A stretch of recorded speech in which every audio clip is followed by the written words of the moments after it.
Hello and welcome. Welcome to Inside the Video Store, episode 102. The shop isn't on fire. There is an incense stick flaming at the moment, just to get the energy right in the room. Thank you for joining me. Welcome to all the new subscribers. I don't know where you're coming from, but for some reason people seem to be watching this video more and more each week, which is crazy to me, but really good to see. So if you are a new subscriber, welcome to Inside the Video Store. Welcome to Snips Movies, one of the last remaining movie rental stores in the UK with a library of over 20,000 titles. It's been a good week. It's been a good week. This thing writes itself, really, doesn't it? No, it has. It's been a nutty week to me. It's been a few days this week where it was just a little bit crazy, to be honest. I think Sunday just gone, it got to the stage at one point that I thought, ooh, this is maxed out, you know?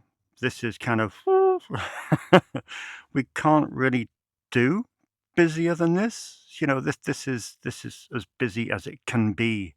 You know, we can't fit any more people in. So that was the scenario on Sunday afternoon, which was remarkable, really. But it was amazing. It was amazing to see so many great people and see so many cool films rent out. That was the best thing about it. It's always the best thing about it, to see so many people rent some great films and to get some good recommendations myself. It's been a busy day for me. I've been perusing Easter greetings cards, which, you know, quite frankly, I don't think you could wish for a better day off, to be honest, than browsing fluffy yellow artificial bunny rabbits and assorted Easter paraphernalia. I find it a strange holiday because obviously for me, I'm completely I'm an anti-theist by nature. So to kind of see people coming in and celebrating the Easter holiday is unusual for me. But you know, even though I have socialist sensibilities, I am quite happy to profiteer from God. So you know, I'm a contradictory person, shall we say? So yeah, what have I got to tell you? Well, yeah, well, we got the BBC coming down. Got the BBC coming down in a few weeks' time, hopefully, to film a segment for Morning Live, which is their daytime TV show, apparently. So yeah, that'd be cool. They're doing a feature on physical media and the uptick in physical media of late. So it'd be great for them to take a look around and yeah, get broadcast on the mainstream channel, which is pretty cool. So that's going to happen in a few weeks' time. A really cool documentarian has been in touch as well. They're after making a little short film about the place. They've just done a really cool documentary about a kid's hospice, which was very profound. But yeah, so looking forward to that, to be honest. Which I can't wait to meet the guy. So that will be cool. Other than that, we're kind of, yeah, we got some good stuff going on. As always, we're trying to evolve all the time. All the time, we're trying to think of new ways to maybe get new sections in, tweak the formula. I've got 2 new sections going in the French World Cinema section.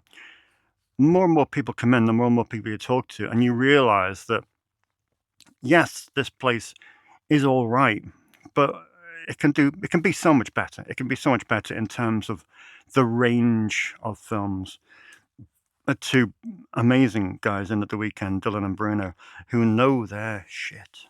And we were talking about you know, French New Wave and stuff like that.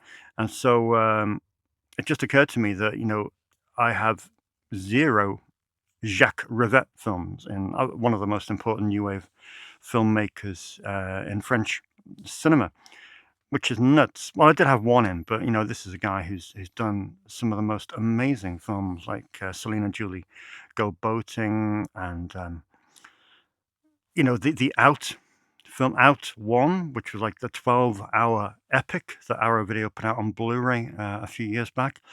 And then you got Robert Bresson. I had one of his films, which is just nuts.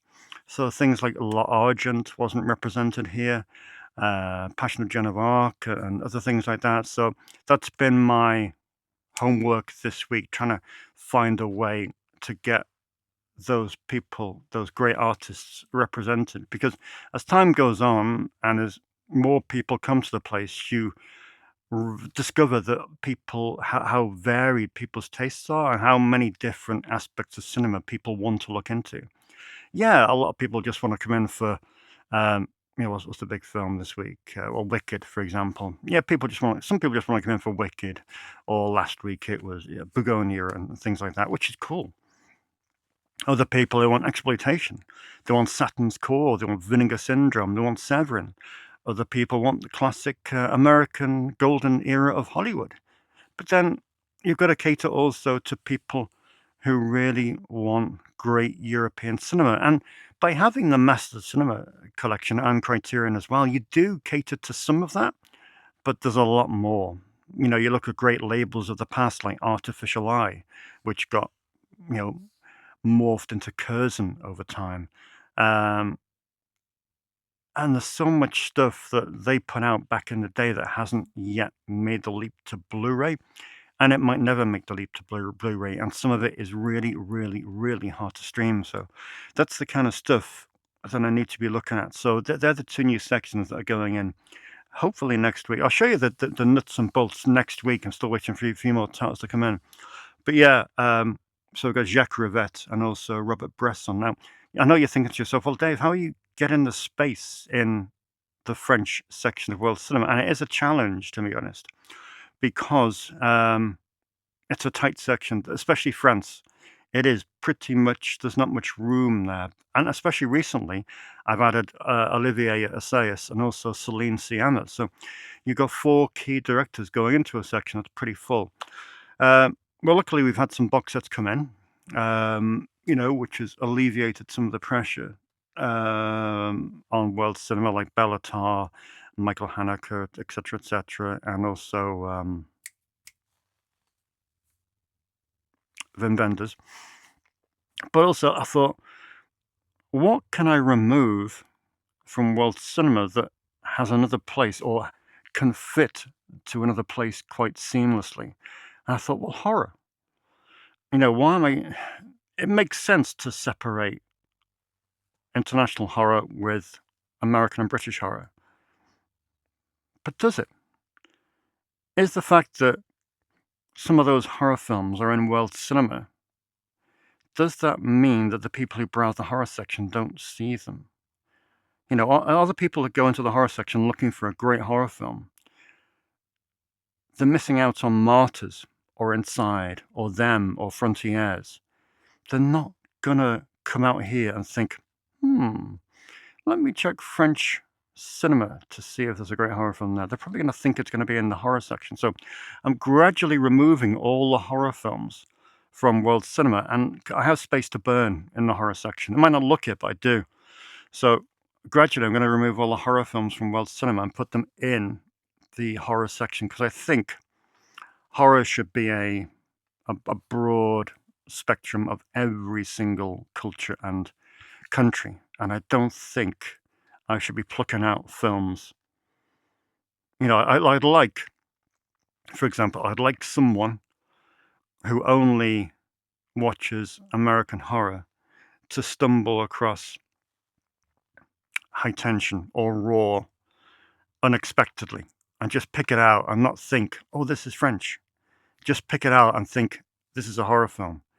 Get it home and then watch it and be absolutely thrilled. So that's my thinking. It may go pear-shaped. And besides, again, I use that word contrarianism because you've got box sets in the world, in the horror section. You've got the Ring box set, you've got the Grudge box set, you've got the other foreign language box sets. So it doesn't make a lot of sense for those to be in there and that to be separated. So horror, one umbrella, get your ass in there. So that's the thing. So, and that will alleviate some space and make some room for those great classic directors of European cinema. So yeah, that sounds like a plan in my estimation. Cool. Right. So we're going to do this in 2 halves tonight. What time are we on? So we're going to do about half an hour tonight, and we'll do another half hour tomorrow night. So I don't know how much we'll get through, but let's go straight in to new releases. One hasn't arrived yet, which will be here tomorrow, which is Black Sunday. No, not Black Sunday. God, what's it called? The new Arrow release. I'll show you tomorrow. I've got the title wrong. I might think it's not obviously not the Mario Bava film. It's the John Frankenheimer film. Anyway, I'll tell you tomorrow. But that's not arrived yet, but it will be here tomorrow. Anyone having problems with HMV shipping? It's a weird thing, to be honest. It's just every week they write to me and say, "Oh, due to increased demand, we're having a delayed time shipping your." This is every week, and they didn't used to be like. They used to be absolutely on the ball, HMV, but now they're kind of. Yeah, they're losing their grip on reality, which is a shame, as I do prefer to spend the dough over there. Anyway, so the lead film of the week is Wicked. I'm a musical guy, but I have no real interest in this simply because it's too popular. And everyone is into it at the moment. Well, not everyone, but the kind of mainstream folks. So we have Wicked, we have 2 Blues and 2 DVD. It is a sequel, of course. Wicked for Good. I don't know if there's going to be another one, probably. And yeah, that's the big film this week. Most of you guys watching this probably don't care for this, but I'm going to flaunt it to you anyway. And it does have a sing-along version in it, so all you people renting it can sing from the rooftops. All your Wicked stuff. Disney, Zootropolis 2 is out this week. I know you think to yourself, well, but the Disney Plus, they have this, and if you got a subscription, you get it. But it is surprising how many kids' films rent out. Remember, kids' films to rent at Snips are £1.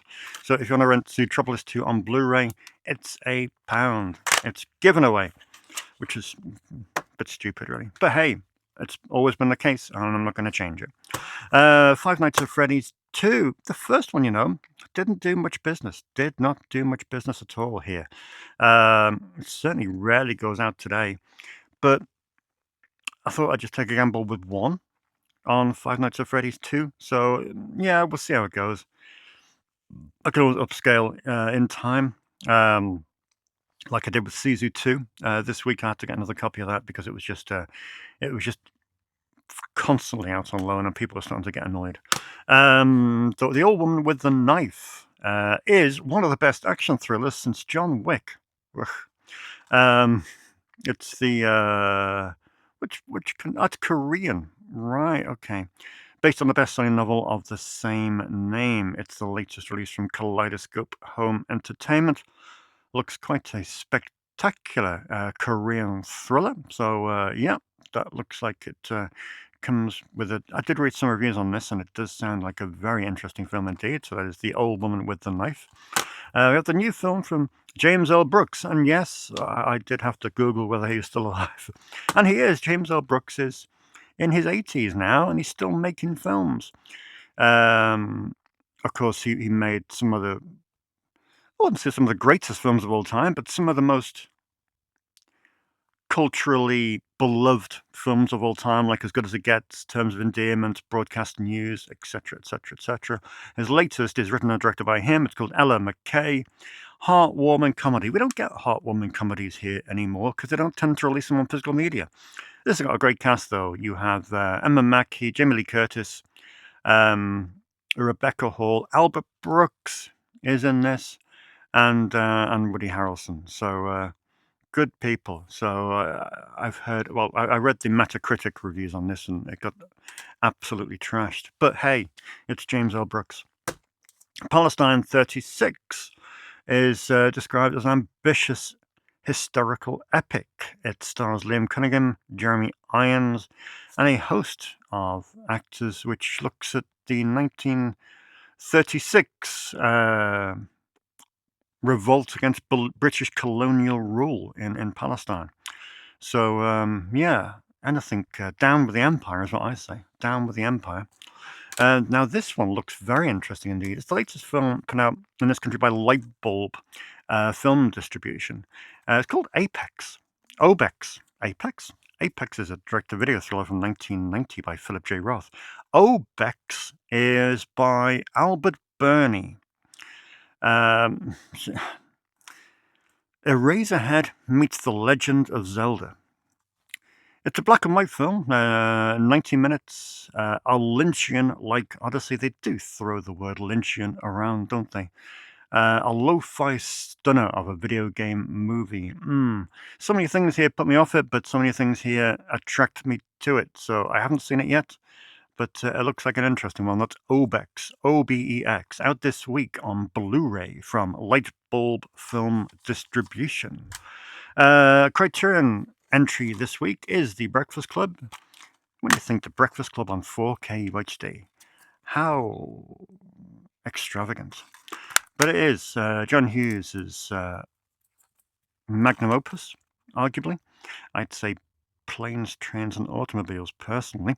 But all the goodies are there. Paul Gleason. Isn't Paul Gleason great in this? Emilio Estevez, Molly Ringwald, Ali Sheedy, Anthony Michael Hall, Judd Nelson. Loads of special features. And some bits for John Hughes as well, the dear departed John Hughes. So, yeah, good stuff. The Breakfast Club in the Criterion section. And one from last week, it is The Ordeal under its original name, Calvaire, the Belgian horror / art house / comic tale thing. Weird thing, but brilliant film. Hopefully, this hasn't been out on DVD for quite some time. But it'll be great to see it getting a new lease of life on Blu-ray and seeing people discover it for the first time. It's a weird, sick, and twisted film, and I love it dearly. Calvaire. That is this week's new releases. We're on 7:25, so I'm going to give it about 10 more minutes. So we shall do Film on Loan, I reckon. The usual 10 for you. Most of these are coming from Saturday and Sunday. Majority from Sunday, in all honesty.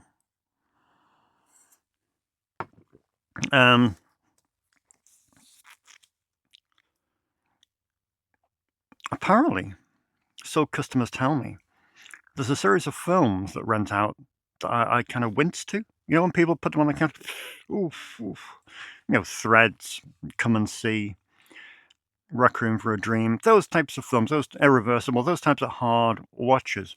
And I don't think Kids is quite there, but it is a bit oof. You know, so, but yeah, great to see Kids going out. I like this film. I know it's a little bit problematic in many respects, but Larry Clark's, well, the film he's perhaps most renowned for.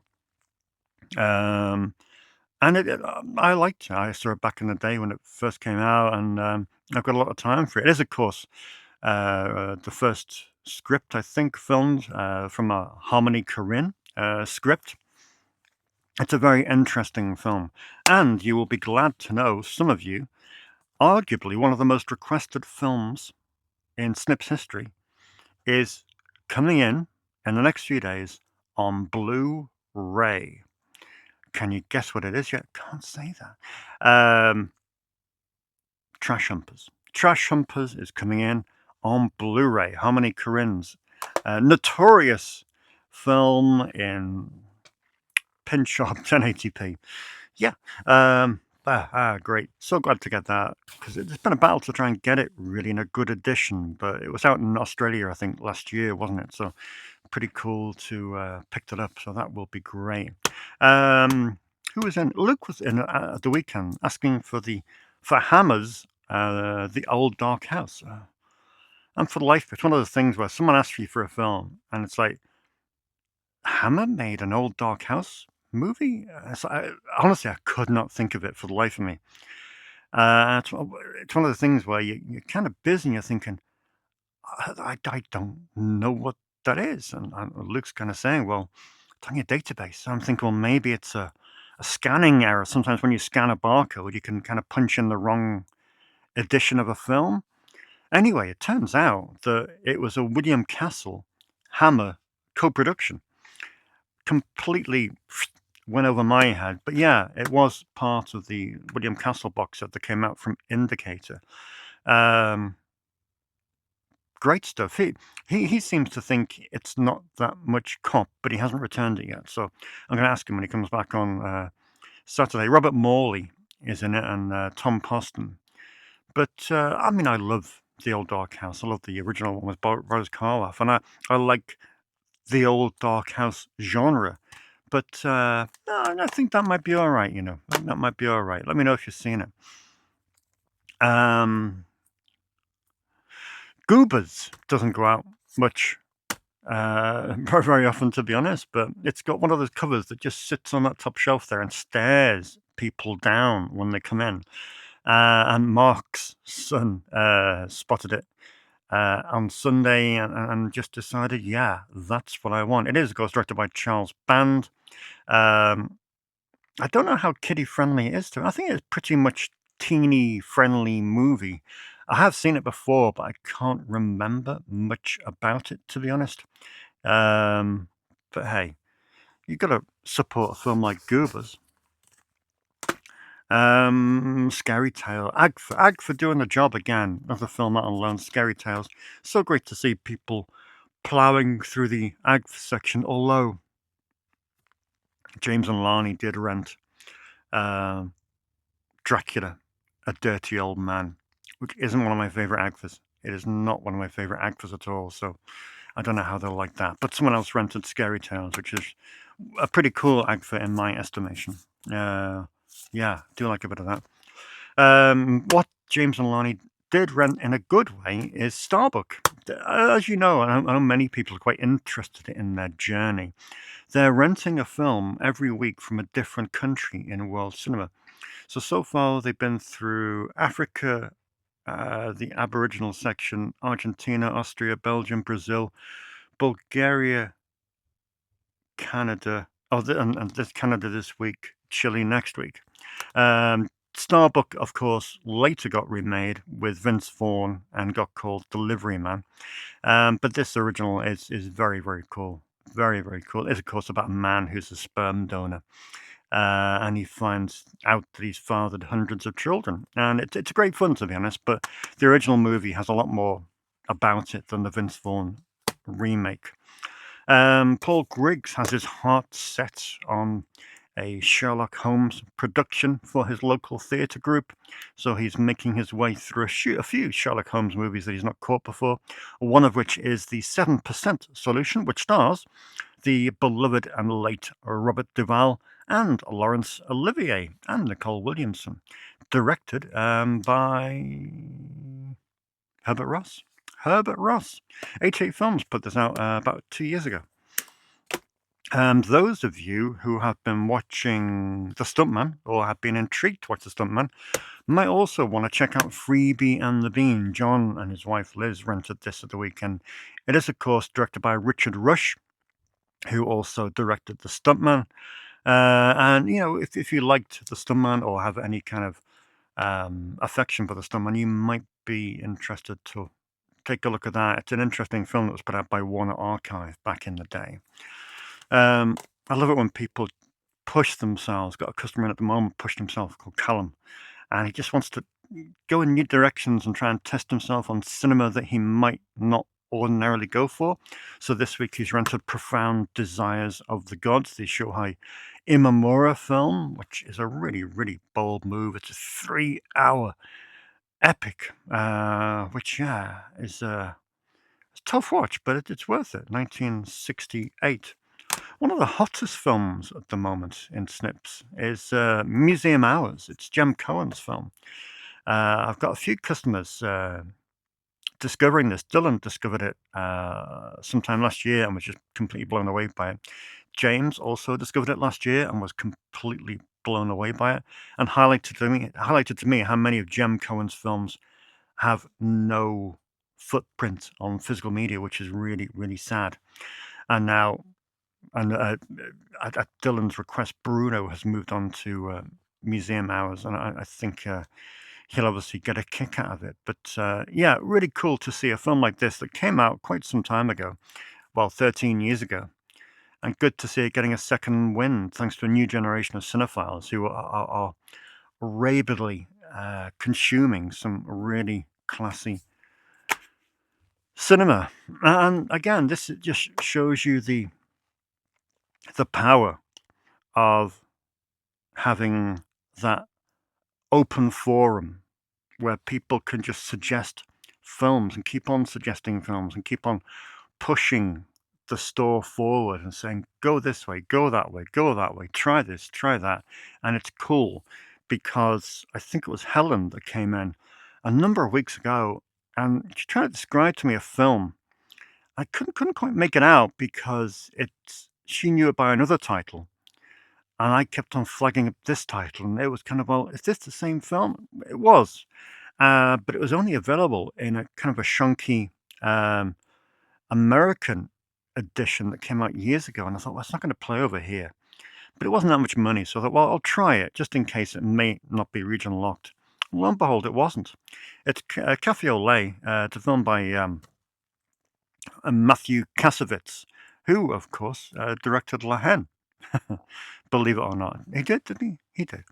And I'd never heard of this. My customer, Helen, was deeply intrigued to watch it.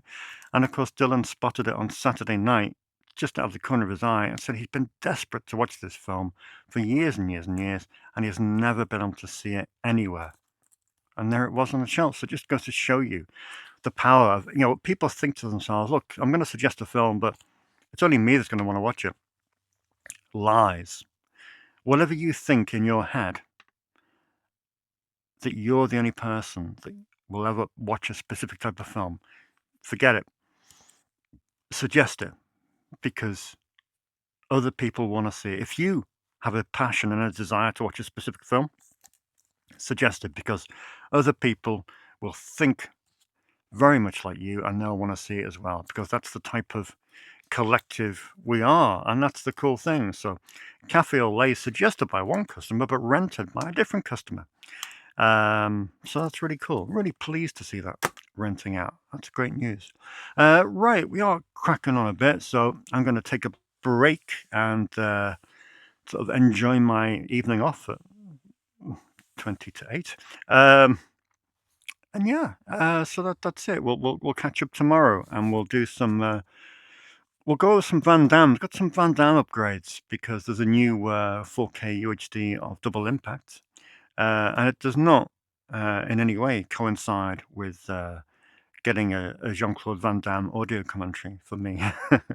It's quite funny. We got there's obviously we work with a couple of film distributors, and it's funny the way the method couldn't be more different. With Arrow, you kind of wait and you wait and you wait and you wait, and then you got an email. We thought of you for this. Cool, awesome, and that's that thing. So you kind of bide your time with them. But with ATA, it's role reversal. You have to go to them. So I text Richard, who's the owner of 88 Films. I said, we got nothing on. Have you got anything going? And he sent me a list. And so that's the format. That's the way we've always done things for a number of years now. So I say to Richard, hey, we got nothing on. Give us some work. And he sends me a list of what's coming out this year. And so very, very privileged position that I can just go through that list and check off what I would like to do an audio commentary on. And we've picked 5. We picked 5, and there's some really, really strong films coming this year from 88. Some of which are completely outside my wheelhouse and Matty's wheelhouse. But some of them, yeah, perfect. So yeah, there's a Van Damme film we both have referenced many times in the past on other commentaries, and we're keen to talk about that. It's a Charlie Band movie. So 88 are actually paying for the restoration. that, yeah, it's not the best, but it's a very interesting project. And the rest, yeah, there's a cool video store classic that's coming to UK Blu-ray for the very first time. It didn't even come to DVD. So that is really, really exciting. And the other two, oh, yeah, the other two is one is from a director who is very close to our hearts, and we've covered him many times on the Schlock Pit. And the fifth one, completely forgotten. Completely forgotten. So some good stuff coming out on physical media this year from 88, and it's a real pleasure to contribute in a tiny, tiny, tiny way. Right, let's finish this coffee. We'll go home, and tomorrow we'll talk about some visual vengeance. We'll talk about some Van Damme, and we'll look at your comments and your thoughts about the film that you will send to Movie Room 101. Embodiment of the character's quiet fury as he walks a post-apocalyptic East Coast USA, seeking the gang of violent marauders that murdered his surrogate family. Just checking out the time code for our forthcoming video essay, which is one of a number of things you've got on the new box set from Arrow, Enter the Video Store Volume 2. It's looking all right. They've done a really good job. Typically,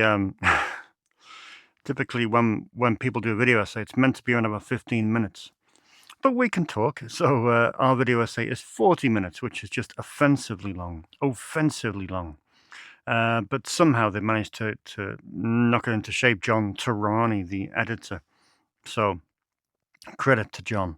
The film isn't Cyborg. Well, the film is Cyborg they're talking about, but the film in the box set isn't Cyborg. It is another piece of a Robo Schlock. Welcome to Thursday at the video store.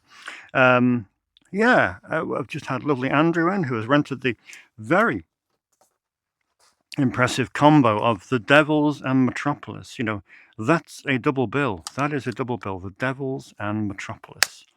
Very cool indeed. You know, envious. Right, so what do we got coming up? What's in the box time? So let's see what we have.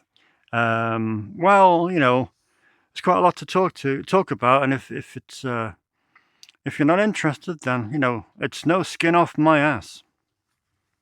This is no skin off my ass. It is. I got asked for this a few times over the years. With many Bruce LaBruce films. Bruce LaBruce, if you don't know, is a leading proponent of the queer cinema movement. Perhaps the most well-known film I've got of his is Otto and What's Up with Dead People, which is really cool, to be honest. It's a little bit, you know, niche. But this is no skin off my ass. It is Bruce LaBruce's film from, I think it's from 1991. Really hard to come by. I had to import a German edition of it. And my German is rusty, but we have punks, skinheads, explicit sex, S&M, and black humor. The first film from Bruce LaBruce. Hey, that's not bad. My rusty German isn't too bad. So yeah, that's one of the ones that's come in today. Now, been asked for this a number of times, not least by my pesky brother, who's been looking forward to watching this for an age. It's the Hiroshi Teshigahara film, Woman of the Dunes. Sounds absolutely fascinating, to be honest. Won the special jury prize at Cannes, and also was nominated for 2 Oscars. There's only a DVD available from what I can see. And it goes back to 1964. But yeah, The Woman of the Dunes. So great to finally have this. And here's one for you. I was listening to the latest Pure Cinema podcast episode in the car yesterday. And obviously it was Director's Missing Pieces episode, which is always a good episode. It's when Brian and Alric go and visit some films from directors they love, but films they haven't seen by those directors. So yesterday we had Images, the Rob Altman film, which I still haven't got here. I've ordered it today, thankfully. I didn't have to pay too much for that. Thanks, Roxy. So I've got that coming in. But Brian picked a Hitchcock film. Or was it Elric? One of them picked a Hitchcock film. And I thought, oh, that sounds amazing. I'll watch it when I get into work. Haven't got it. And from what I can see, is there a half decent release of this anywhere? Well, in this country, it's under Capricorn. Under Capricorn. If anyone can let me know what the best release to get is of this film, I see it knocking around in several incarnations, but I could really do with a spot-on release of that because they were saying about the quality of the color. So I don't want to get some washed-out, cheap-budget DVD, in all honesty. So if anyone has any opinion on that, then please let me know. Dylan was in at the weekend and asked for this is La Humanité, filmed by Bruno Dumont, who we have got a few films of his. This sounds absolutely staggering, to be honest. Mark Cousins called it one of the best films of the last 10 years. It dates from 1999. Yeah, and it sounds absolutely stunning about a murder and rape of an 11-year-old girl in small town northeastern France. It's called La Humanité, filmed by Bruno Dumont. Another great addition. I'm going to put that one up under there for the moment. It was Black Sunday. It's just me being a weirdo because I wasn't sure. Because there's a Mario Bava film called Black Sunday, I thought, well, that's my brain mixing it up. But yeah, Black Sunday, the John Frankenheimer film, is out this week from Arrow Video, just arrived in today, hot off the press. Robert Shaw, Bruce Dern, Martha Keller. This looks great. I've never seen it. I don't think it's ever had a British release past VHS. But yeah, I really can't wait to have a look at that film. So that's very cool. This week I have had two films in the latest two releases from Visual Vengeance, who are really hot to trot this year, putting out 2 films per month, every month. So the latest two, we have Highway to Hell, which is a film by Brett McCormick, which I saw the other night, and yeah, it was decent, to be honest. I wasn't a fan of Brett McCormick's previous release on Double V, which was Replicator. Not a great fan of this, but this had a Texan road movie quality to it. Yeah, I quite liked it. The bonus feature, the bonus full-length film on this is a film called Redneck County Fever, written by the same guy who wrote Highway to Hell. But Redneck County Fever is produced by David Dakota. So I thought, well, I need to watch this. That was a drag. That was a drag. If Dakota hadn't had his name on it, I might have exited that one early. The other Visual Vengeance film that's out this month is A Date with a Vampire. A Date with a Vampire. It's a film by Jeffrey Arsenault. Arsenault? Don't know. Ars something. Yeah, and it's written by Kevin Lindemann. It sounds good. It's a late era shot on video. We're talking 2000, 2002 on this. But yeah, should be decent. Date with a Vampire. That's the other Visual Vengeance film. Now, I mentioned at the top of the show about these 2 new sections that we're installing, which is Jacques Rivette and also Robert Bresson. I'm going to show you what we've got so far. There's 3 or 4 Bressons more to come back in. This is what's arrived so far. We have Oh Hazard Balthazar, which is on Criterion, so it will be separated from the main section. I have L'Argent, which I mentioned before, which is from 1983. An enigmatic indictment of capitalism. That's what we like. And also A Man Escaped. This one goes back, actually. This one's from 1956, and it's based on the true story of resistance fighter André de Vigny. So yeah, they're the 3 Bressons I've got in so far, as well as 1 or 2 other bits. Mouchette I picked up for Criterion quite recently, and also we have one of the Radiance Bressons back there. But Jacques Rivette is pretty much done. Jacques Rivette is pretty much ready to go, so I'm going to set up that section tomorrow in the gap that I've made. The reason it is ready to go is because this arrived today. It is the Old Arrow Jacques Rivette collection. I mean, this is a beast of a box set. both financially and in terms of weight. I could not get this anywhere under, I think, £300 was the starting bid on eBay. £300. I got it for a third of that price in the most unexpected place. Oxfam. I never knew that Oxfam had a online retail outlet. Good prices, really good prices. Got this for a steal.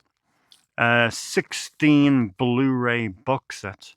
The centerpiece is Out One, O-U-T, Out One, which is one of the crowning achievements of Rivette's remarkable career.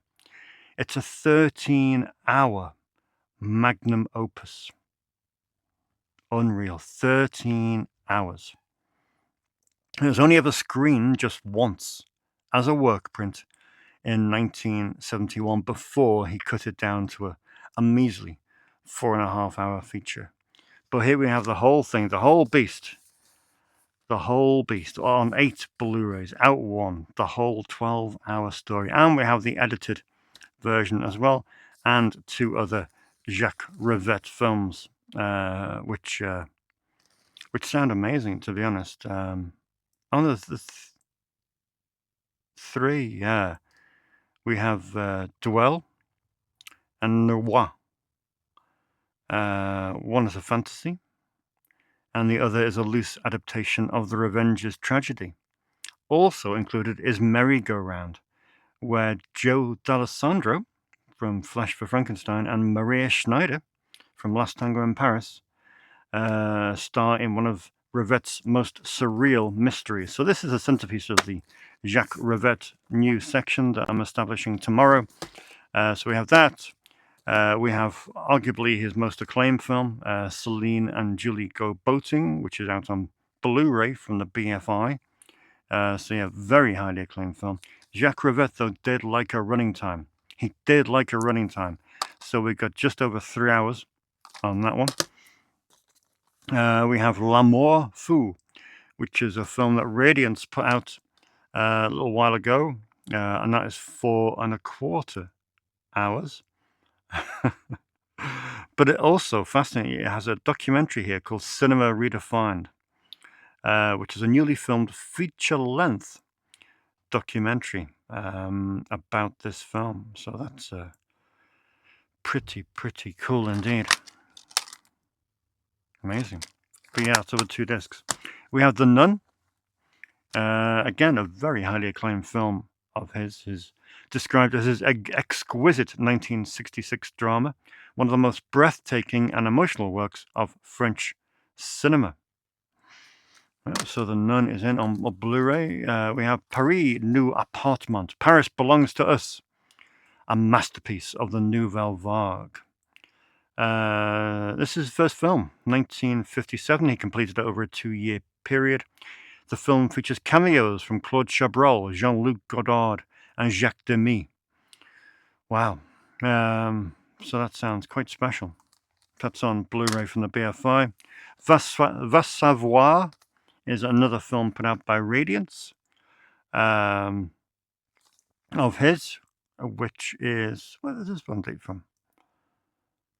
Va Savoir in here. No. Sparkling romantic comedy, which turns a satirical lens on Paris's cultured types to ask whether they even know what love is all about. And Radiance are putting out another Jacques Rivette film in May, which again is another beast of a movie. But yeah, it makes sense for Radiance to put out a couple of these because obviously Fran Simeone, when he was at Arrow, was putting out stuff like this. So he's carrying Rivette over. And finally, in the Rivette section, we have Gang of Four, which is described as an accessible Jacques Rivette film. Gang of Four. And we have Love on the Ground. Both of these are put out by Bluebell Films. Unaware of them. I'm not sure how the transfers will be, but these DVDs were put out in 2008. So yeah, that's our new Jack Rivette section. Spectacular. As I mentioned briefly before, I've upgraded many Van Damme films because I'm doing a Van Damme commentary later this year. New on 4K UHD is Double Impact. Double Impact is here on 4K UHD and Blu-ray dual format, filmed by Sheldon Lettich. And he made this one Bloodsport, Cyborg, Kickboxer, then Double Impact. So yeah, that's pretty cool indeed. And then we have upgrades to Double Team, which features Van Damme and Dennis Rodman. Nowhere to Run, which features Van Damme and Rosanna Arquette, Kieran Culkin, Ted Levine, and Joss Ackland, directed by Robert Harmon, the director of The Hitcher, and co-written by Joe Esterhazy, no less, from Basic Instinct fame. Street Fighter has an upgrade as well, with a ton of special features. Knockoff we have as well, directed by the iconic Far Eastern filmmaker Tsui Hark. And it's actually set in Hong Kong. Rob Schneider is in this. Rob Schneider and Paul Savino. And speaking of Rob Schneider, John was in last week telling me that one of his favorite films, or telling me about one of his favorite films of all time. And I'm always wary when people say that. But it wasn't. It was a film I didn't have in stock. So I thought, well, you know, I like to put my faith in people. Down Periscope, which arguably wouldn't be most people's choice for one of their favorite films. Did I laugh? No, I did not laugh. I didn't find it funny, unfortunately. But having said that, I did enjoy watching it. It's a feel-good film. Put me in a good mood. And yeah, I enjoyed watching it. I enjoyed the cast that's in it. Bruce Dern, Rip Torn, Harry Dean Stanton. Maybe not so much Rob Schneider. But yeah, that was my unexpected watch of the week, and it's a welcome addition to the Snips Movies libraries. Got some tapes there, which I probably won't go over today. We'll probably just flip on to the comment. Oh, you want to see the tapes? Okay. All we have are a couple of true stories. We have Barbara Hershey. Love this cover. Stay the Night. She was irresistible. She promised him everything. If he would kill her husband. Then it's Stay the Night with Barbara Hershey. Can't wait to watch that. This is all stuff that I picked for essays for the Schlock Pit. This sounds amazing. Witness to the Execution. Terrible cover.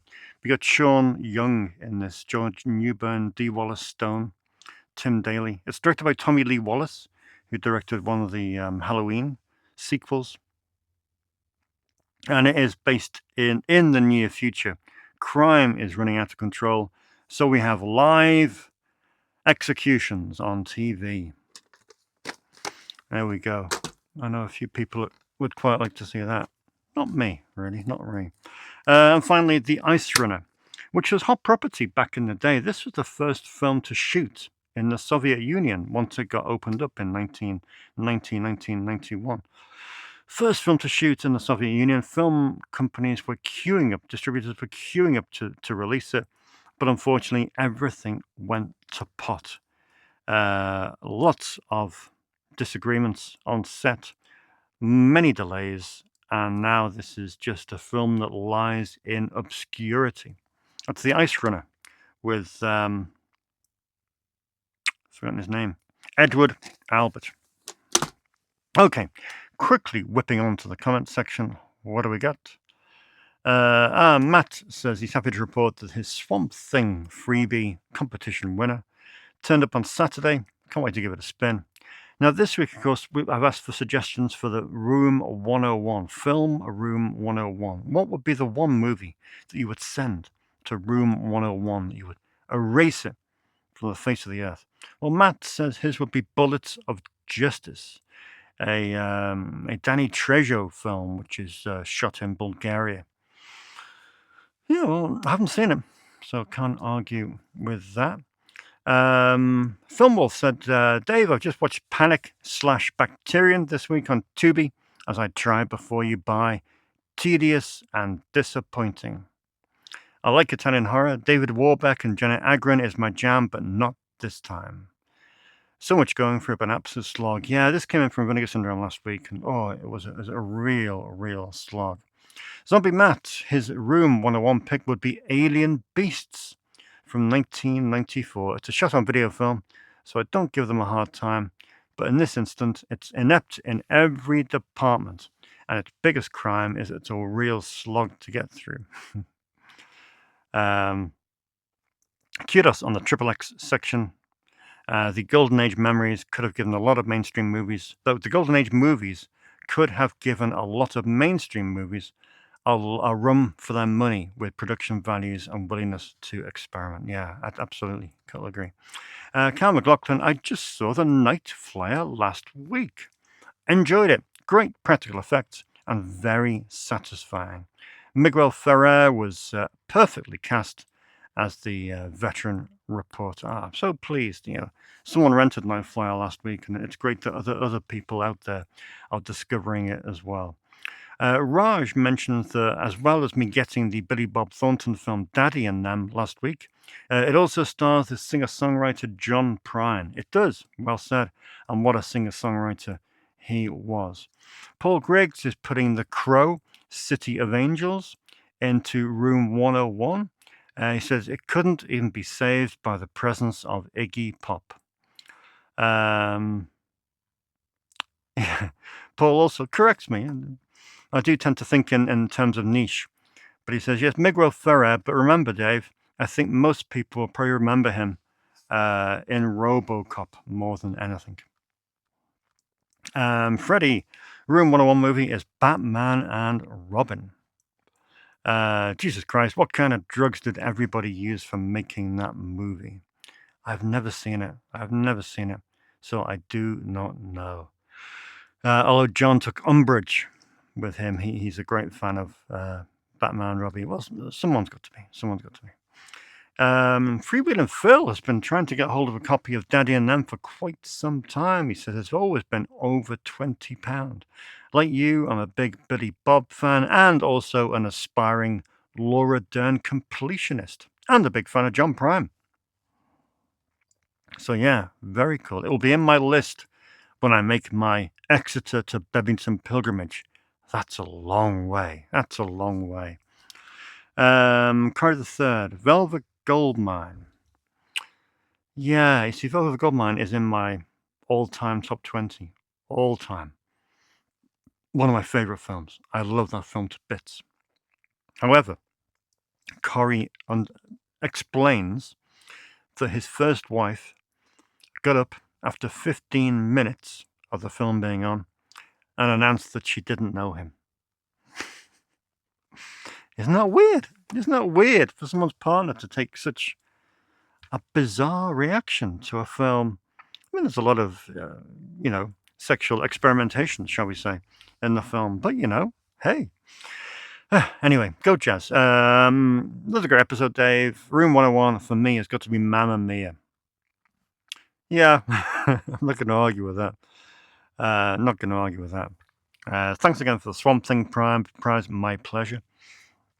The early Michael Douglas film, was it Coma? Yes, it was Coma. And I've just managed to order a Warner Brothers Blu-ray of that, which should be region free. So I've been desperate for Coma in this store for many, many years. Petra says The Snapper, a cult classic from my childhood. Yeah, The Snapper. Mark asked for that, and Mark rented it at the weekend. So it's cool. He's going to do the whole trilogy this weekend, or last weekend. Roxy says, great segment on the XXX movies. Yeah, I love XXX. At the moment, it's not XXX, but I'm making my way through the Emmanuel franchise, finally, after it came in from Severin last year. I saw the first one last night, and it's an awkward film, rather problematic in many respects, but I was hypnotized by it. I was drawn to it. There's something about it that I really, really did enjoyed it. So yeah, so I'm cracking on with Emmanuel 2 tonight. See how that goes. Judge Muffin, Moon 101 for him is Requiem for a Dream. Yes, he knows it's good. Yes, he knows it's revered. And yes, I know I've been in mental shock since watching it years ago. It is. It's a very powerful film. Very powerful film. GHGFFD says, are you planning on adding a lesbian space princess to the collection? Yes, if it gets a UK-friendly edition, which, John says the film I'd want to get rid of would be the hateful Forrest Gump. Of course, I could have picked the awful Tree of Life.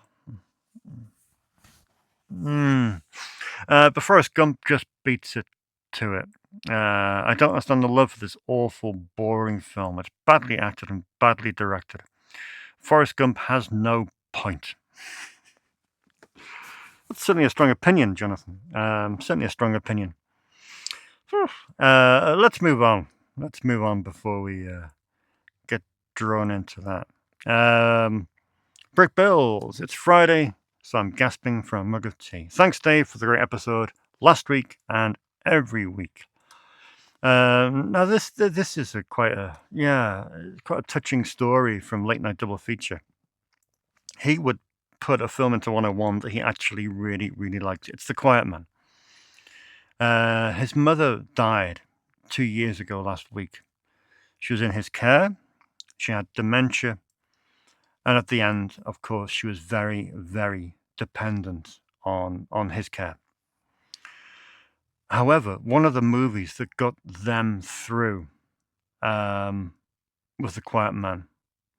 And during her latter years, they would watch it multiple times a month because it made her so happy. However, now his mother has died, he can't bear the thought of watching it ever again.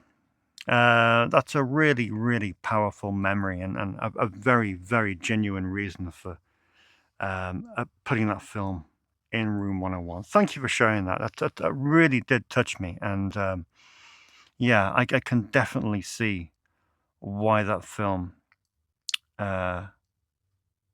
is etched with painful memories now. And it's a shame, but maybe one day you might be able to look back and remember her fondly with that movie. Who knows?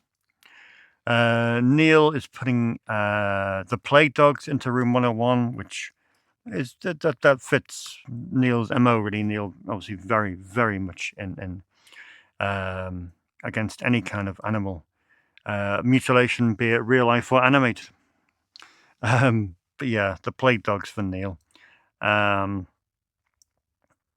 Keith Rich says Frankie and his pals. Frankie and his pals. Not aware of that one, but looking at it, it looks pretty rough going. Now, Brick Bills 101 is The Day After Tomorrow, and GHGFFD is Irreversible. Irreversible by Gaspar Noé. Yeah, it's a tough watch. Like I said, I think I said to you earlier on this episode, I forget, my brain is mush.